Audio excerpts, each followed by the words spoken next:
Olá, hoje vamos falar sobre um tema que gera muitas dúvidas, tanto para profissionais do direito quanto para o público em geral, que são os juros de mora no Código Civil.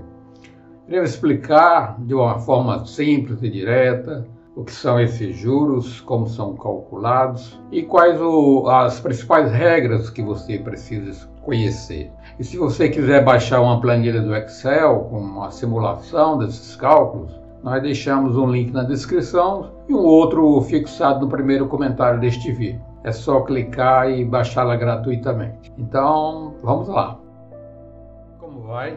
Por aqui é Alberto Bezerra, professor de Direito e autor de alguns livros da área bancária. Falaremos hoje acerca dos juros moratórios, em especial aqueles estipulados em contratos de empréstimos bancários. Ao final do vídeo, você será capaz de compreender com maior clareza a finalidade deles em uma relação contratual.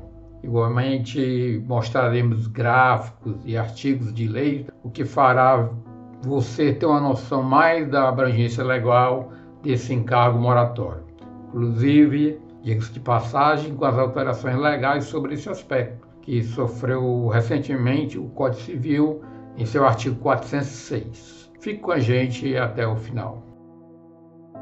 Os juros de mora têm como principal finalidade compensar o credor pelos prejuízos causados, pelo atraso no pagamento de uma dívida. Em outras palavras, quando uma pessoa ou empresa não paga o que deve no prazo acordado, os juros de mora funcionam como uma espécie de indenização previamente acordada. Eles são aplicados automaticamente, sem que seja necessário um acordo específico entre as partes. Isso significa que, mesmo se não estiver expresso no contrato, o devedor inadimplente pode ser obrigado a pagar esses juros. Agora, vamos nos aprofundar nas duas principais categorias de juros de mora. São os legais e os juros moratórios contratuais. Primeiro, temos os juros moratórios legais. Esses são os juros que derivam diretamente da lei e são aplicados em situações em que não há um acordo específico entre as partes sobre a taxa dos juros a ser aplicada. Por exemplo, o artigo 406 do Código Civil determina que, na ausência de uma taxa acordada, os juros serão fixados conforme a taxa legal. Aqui é importante destacar que os juros legais são impostos pela legislação, ou seja, elas são obrigatórias e independem de qualquer acordo entre as partes. Um exemplo interessante disso é o que ocorre na lei da cédula de crédito rural. O artigo 5º dessa lei prevê que, em caso de mora, a taxa de juros pode ser elevada a 1% ao ano. Anote bem, ao ano, como se faz diferente das demais regras que são habitualmente evidenciadas nas relações contratuais. Percebe a diferença? Aqui a lei estipula um limite bem claro, e se existir uma lei especial como essa, ela prevalecerá sobre a regra geral, no caso específico das dívidas oriundas de cédula de crédito rural. Aí o máximo que se pode ser cobrado em juros de mora é 1% ao ano. Agora, passando para os juros moratórios contratuais, esses são aqueles previamente acordados entre as partes em um contrato.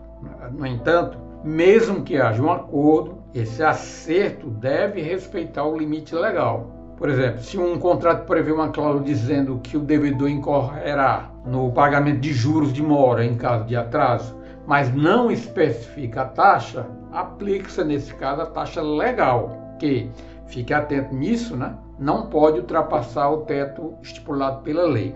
Em resumo, os juros contratuais podem ser ajustados entre as partes, mas sempre dentro do limite máximo estabelecido pela legislação. E se não houver uma especificação clara, os juros legais são os que serão aplicados no caso concreto. Saber essas diferenças é essencial para evitar surpresas e garantir que os seus direitos sejam respeitados.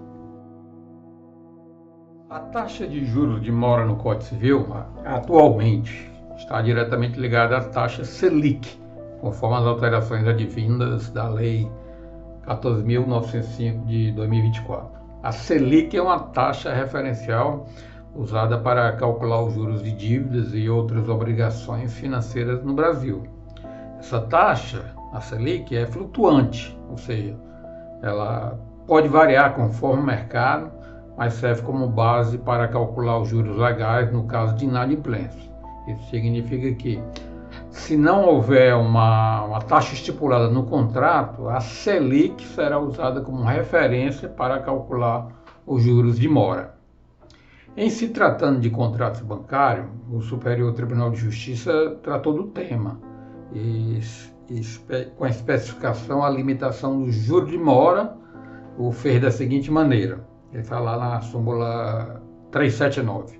Nos contratos bancários não regidos por legislação específica, os juros moratórios poderão ser convencionados até o limite de 1% ao mês.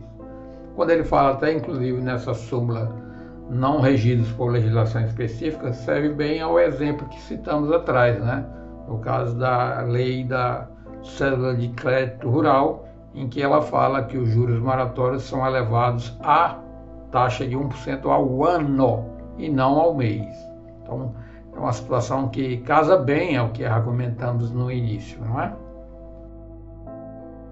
Vamos agora simular como se faz um cálculo dos juros de mora. Um dos métodos mais comuns é o cálculo pro rata die, que significa calcular os juros proporcionalmente ao número de dias de atraso.